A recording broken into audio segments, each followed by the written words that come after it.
Hello, students. Good morning, everyone. How are you all? Hope you are enjoying your days. But do remember, there is a board exam for you people. So the last chapter we are going to looking for, and the chapter is physical feature of India. So, guys, one thing which comes into your mind that what makes you India physical? So the landscape, mountain, river, canal, and those things which are we can see apparently by our eyes, those things are make a terminology, and which is to be known as that the feature. So that features which we are thinking about India or particular person, we can say that this is the characteristic of that particular person. जब हम किसी व्यक्ति को दर्शाते हैं तब हमें उसकी किसी भी प्रकार की कार्यशैली और कार्य वस्तु को दर्शाना पड़ता है, उसके फिज़िकल अपीयरेंस को दर्शाना पड़ता है. हम ये कहते हैं ना कि वो बहुत टॉल है, वो बहुत शॉर्ट है, या he is bulky man, he is lean man. तो वो सब क्या है? फिज़िकल फीचर्स हैं. तो हमें भी इस तरह के फीचर्स इंडिया के लिए देखने हैं. लेकिन इंडिया के लिए फ़िज़िकल फीचर्स क्या आएंगे? बल्कि या लीन तो नहीं आएंगे, obviously. So do we start with that lecture? So major physiographic division. So सबसे पहले समझने की बात यह है कि भौतिक शास्त्रीय जो भौतिक विज्ञान होते हैं, the scientist, physical scientist, physiographic scientist. So those scientists are always do research, and particularly when they are at the center of something, and when they complete their thesis or the particular work for which they are looking for a guy, or I can say they are looking for some reason or feature, if they will fulfill with their demands, and they people can understand what is this because of such particular reasons. At that time they declared that particular field as a physical or as a physiographic. Some such things are there. The first one is the Himalayan mountain. So physiography, अगर physical features में हम देखने जाए तो उसमें पहला part हमें क्या देखने को मिलता है? The Himalayan mountain, the northern plains. Then we have the northern plains. Then we have the peninsular plate, the Indian desert, the coastal plains, the icelands. Let's discuss each of them in details.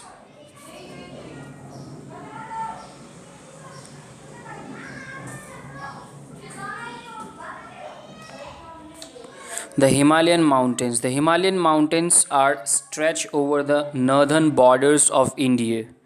So India के जो north में है वो क्या है? Himalayan mountain. हमने कल ही पढ़ा. Okay.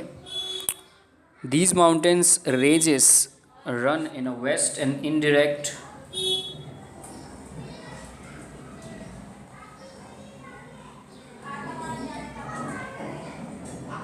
these are the Himalayan mountains.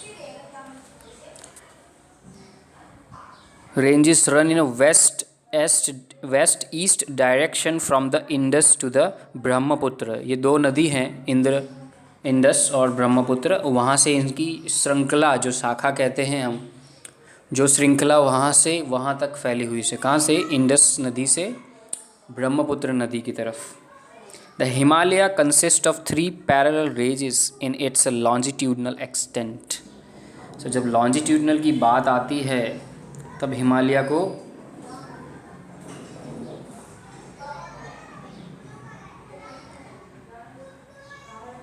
तीन पैरेलल रेंजेस मिलती हैं.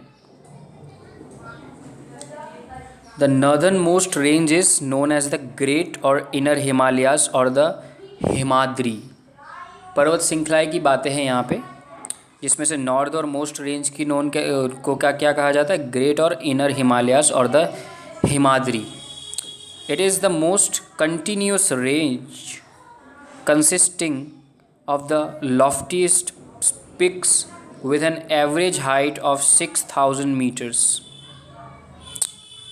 The fold of the Great Himalayas are asymmetrical in nature, The core of this part of Himalayas is composed of granite. The range lying on the south of the Himadri forms the most rugged mountain system and is known as Himachal or Lesser Himalaya.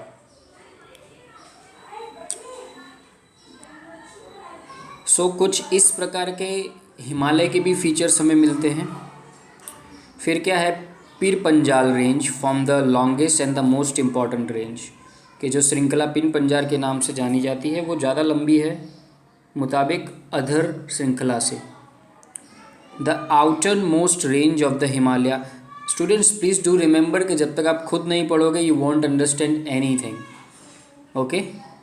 कोई भी chapter हो, and mostly history में तो आपको खुद से सब कुछ पढ़ना ही पड़ेगा। ज्योग्राफी में तो आप समझ सकते हो because you have to learn over everything this from your 6th standard, so you can understand this very well.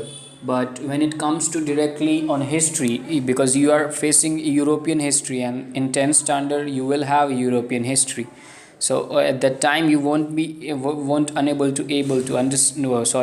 to understand that particular thing rather than what you thinking over here.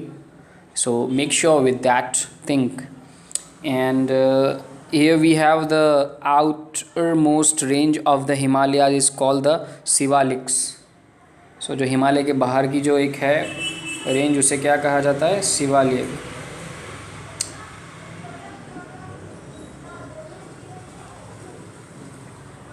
The longitudinal valley lying between lesser Himalayas and the Shivaliks are known as duns. आप students यहाँ पे ढूंढो आप डंस कहाँ पे आया है।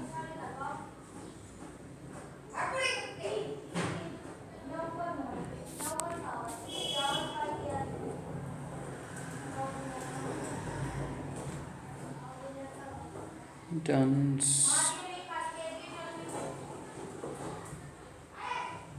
Please, you should find out.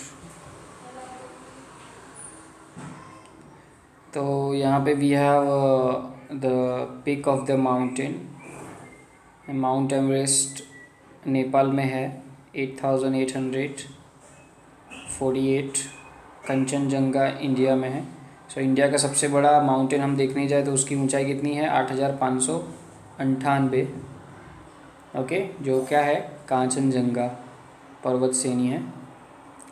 Himalaya की पर्वत श्रेणी स्टूडेंट्स बहुत बड़ी है, you can not even imagine. जो लोग हिमालय सर करने जाते हैं वो कितने लोग मर जाते हैं रास्ते में ही, क्योंकि जब आप किसी पिक पे चढ़ते हो तो वहाँ पे ऑक्सीजन लेवल कम हो जाता है। सबसे पहले तो ठंडी इतनी ज़्यादा बढ़ जाती है कि आपके हाथ के जो ब्लड है, आपके जो शरीर का ब्लड है वो ब्लैक होना स्टार्ट हो जाता है, और आपको अगर ऑक्सीजन ना मिले तो पूरे आपके हाथ जो हैं वो पूरे ब्लैक हो जाएंगे।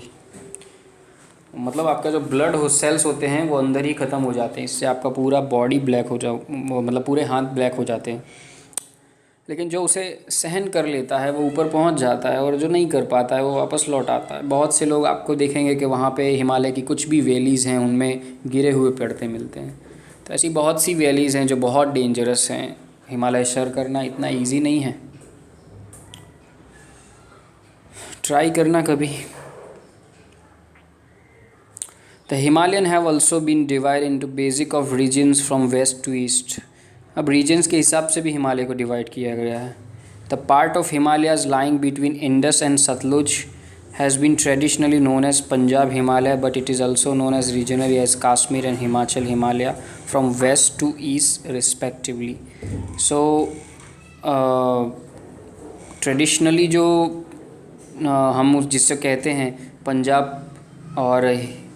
Punjab Himalaya, but it is also known as Kashmir and Himachal Himalaya. तो जो कश्मीर की तरफ और हिमाचल प्रदेश की तरफ जो इसकी श्रृंखला है उसे हम इंडिया में उस तरह से नाम देते हैं। The part of the Himalayas lying between Sutlej and Kali rivers. The part of the Himalaya lying between Sutlej and Kali rivers is known as Kumaon Himalayas. So students, this thing you must be know in your mind that this can be asked into your examination के जो सतलुज और काली river है उसके बीच में जो हिमालय है उसको क्या कहते हैं? तो Kumaon Himalayas, Kumaon Himalayas. The Kali and Teesta reverse,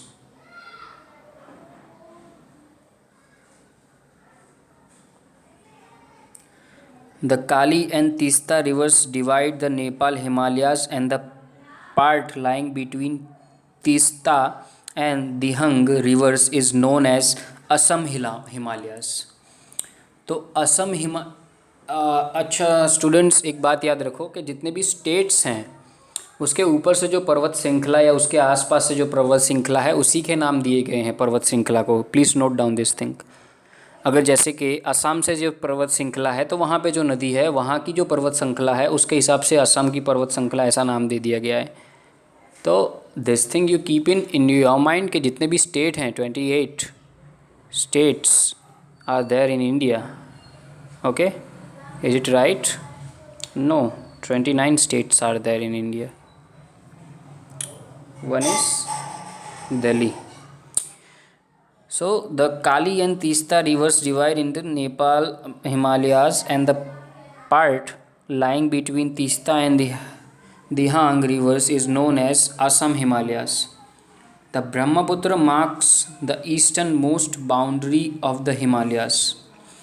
Beyond the Dihang Gorge, the Himalayas bend sharply to the south and spread along the eastern boundaries of India, which is as the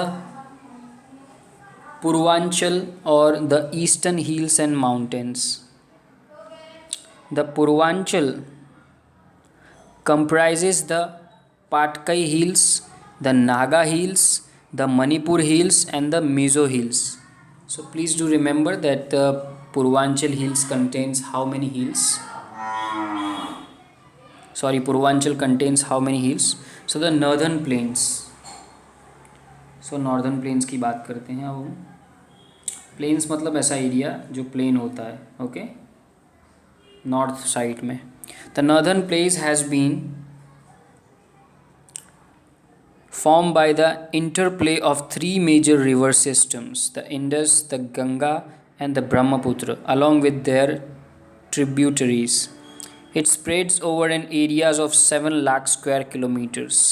तो जो गंगा जमुना और वो ब्रह्मपुत्र कहते हैं ना, सिंधु उसके जो उससे जो मैदान प्रदेश की रचना होती है उसे हम क्या कहते हैं?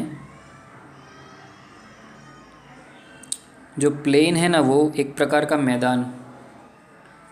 अब ये मैदानों में खेती बहुत होती है जिसमें चावल की और गेहूं की पैदावार सबसे अधिक है।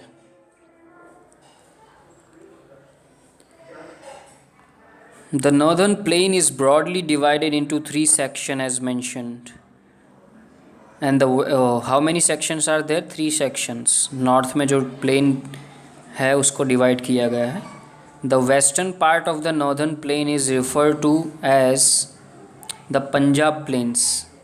अब पंजाब प्लेन्स के नाम से पंजाब का जो प्रदेश है, जो फार्मिंग प्रदेश है, उसके हिसाब से this plain is formed by the Indus and its a tributaries, the Jhelum, the Chenab, the Ravi, the Beas and the Sutlej.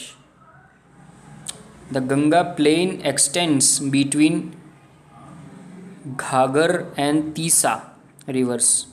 जो गंगा का घाट है, गंगा का जो मैदान है वो कहाँ पे फैला हुआ है? घाघर एंड तीसा नदी के बीच में. ये कौन से साइड पे आता है? हरियाणा दिल्ली के साइड पे, यूपी बिहार वाले साइड पे, झारखंड और वेस्ट बंगाल. अब ब्रह्मपुत्र का जो मैदान है lies in the state of Assam. तो जब असम है, ब्रह्मपुत्र नदी वहाँ से निकलती है, तो ऑब्वियस सी बात है कि जो असम का विस्तार है ब्रह्मपुत्र नदी से वो वहाँ पे ही निकलेगा. According to the variation in elevation points, the northern plains can be divided into 4 regions. अब नॉर्थ के जो चीज़ें हैं वो 4 रीजन में डिवाइडेड हैं. The reverse after descending,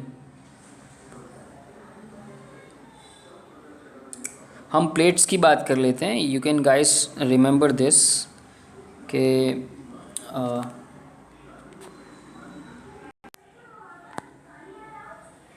so students, some have this pronunciation plateau, some to be referred as plat, and I think the phonetics pronunciation under the UK phonetician research methodology is plat. Okay, plateau. So pronunciation is also important when you learn something, because person like me, if facing you and you are interacting with me, have must watch over on you rather than on your pronunciation, more than of you. So this peninsular plate is a tabletate composed of the old crystalline. अब एक चीज़ आपको ध्यान रखनी है कि जो उच्च प्रदेश होता है, जिसकी भूमि ऊंची होती है, हमारे यहाँ जो मध्य प्रदेश का इलाका है वो बहुत उच्च प्रदेश में है।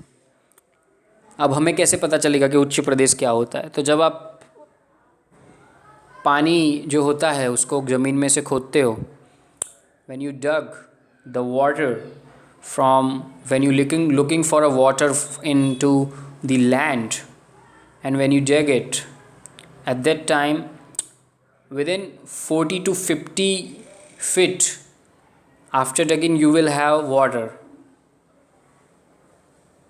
Okay, but in MP or in Himalaya side, if you dug long like a 200 feet, then you get a water, because the land of the formation of the land is very thick. बहुत वो परत वाली ज़मीनें हैं वहाँ पे, जिसकी परत हमारी गुजरात की ज़मीन से बहुत ऊपर है और बहुत ज़्यादा है, लाइक 2 मंजिला, उसे कहते हैं उच्च प्रदेश. So one of the distinct feature of the peninsular plate is the black soil are known as Deccan Trap. So Deccan Trap के नाम से ब्लैक सॉइल को कहा जाता है. तो जो काली मिट्टी होती है, और काली मिट्टी किसके लिए बहुत फ़ायदेमंद है, कौन से पाक के लिए आपको पता होगा? मूंगफली के पाक के लिए, the peanuts and cotton. Okay, cotton, इसलिए हमारे गुजरात में पीनट्स और कॉटन की खेती होती है इन Saurashtra sides. Okay students, this plate consist of 2 divisions, the central highlands. The central highland कौन सा पार्ट है? The part of the peninsular plates lying to the north और द नर्मदा रिवर. देखा guys, so I just have already told you, but I don't know that it is already given in your book. So knowledge is important when you teach to your students. Area of the Malwa plates is known as the Central Highlands. So Narmada के इर्द गिर्द जो विस्तार है उसे आप कह सकते हैं. ओके, डेक्कन कौन सी प्लेट है? It is triangular land mass that lies in the south of the river Narmada. जो साउथ में नर्मदा के पार्ट है वो उस तरह से जाना जाता है. अब स्टूडेंट, आप वेस्टर्न घाट और ईस्टर्न घाट्स प्लीज़ पढ़ लेना, because it is very important for your exam point of view, even in school exam. हम इंडियन डेजर्ट देख लेते हैं, because it is also important. So the Indian desert lies towards the western margins of the Aravali hill. तो अरावली पर्वत श्रृंखला के पास ये आपको मिल जाएंगे. It is the sandy plain covered with the sand dunes. तो बहुत सारी रेती होती है इनके पास, इनके लैंड पे, और वो लैंड रेती से ही भरी हुई होती है, और उसमें आप नीचे भी देखोगे तो रेती ही रेती आपको मिलती जाएगी. द सैंड जो हमें वहाँ पे मिलती है, कहाँ पे? सीस के रूप में वहाँ पे. This region receives very low rainfall below 150 metres per year. अब यहाँ पे बहुत सारी रेती होने के कारण पानी नहीं रहता है, बारिश नहीं होती. राजस्थान में है और कुछ साबरकाठा के विस्तार हैं जहाँ पे हमें पानी नहीं मिलता है. हम देखते हैं कोस्टल प्लेन.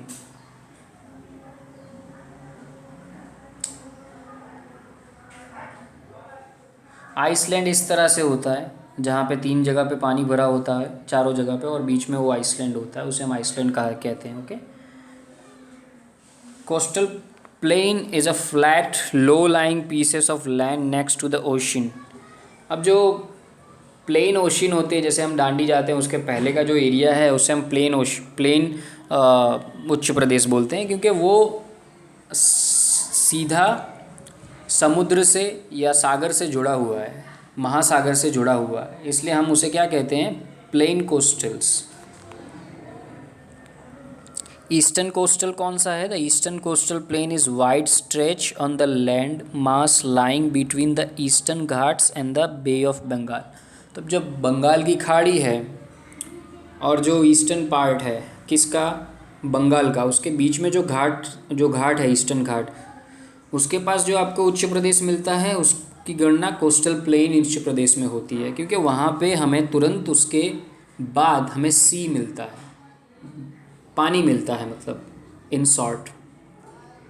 वेस्टर्न कोस्टल कौन सा है?